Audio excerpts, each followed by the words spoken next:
আর আল্লাহও চায় আপনি আপনারা ছোট করেন। আল্লাহর এটা দেখতে বড্ড ভালো লাগে যে আমার বান্দা ছোট হয়ে থাকতে চায়।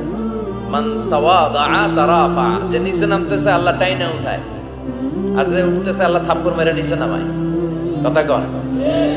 মুসা আলাইহিস সালাম, সহিহ বুখারীর বর্ণনা, বনি ইসরাইলের লোকদের মাঝে ওয়াজ করতেছিলেন, এরকম নসিহত করছিলেন। তো একজন দাঁড়িয়ে বলল, ইয়া নবী আল্লাহ মুসা, মান আ'লামুন নাস ফিল আরদ।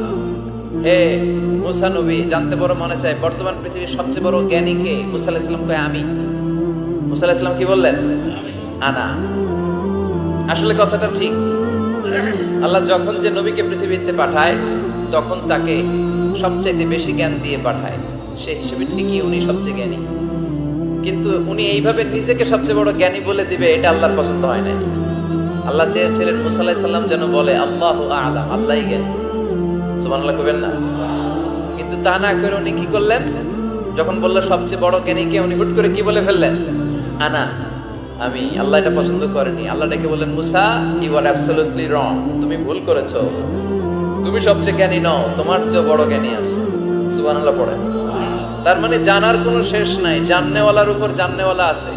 আর সবচেয়ে বড় জাননেওয়ালা কে? মুসা আলাইহিস সালাম রে আল্লাহ বললেন, মুসা, তোমার চেয়ে বড় জ্ঞানী আছে, তার নাম হচ্ছে খাদির। কি নাম? আরো জোরে বলেন, কি নাম? খাদির। উনি কোন জায়গায় বসলে ওখানে ঘাস লতা পাতা যদি শুকনো থাকতো, ওনার বরকতে ওগুলো সবুজ হয়ে যেত, এজন্য ওনার নাম খাদির। কিন্তু আমরা বলি খিজির।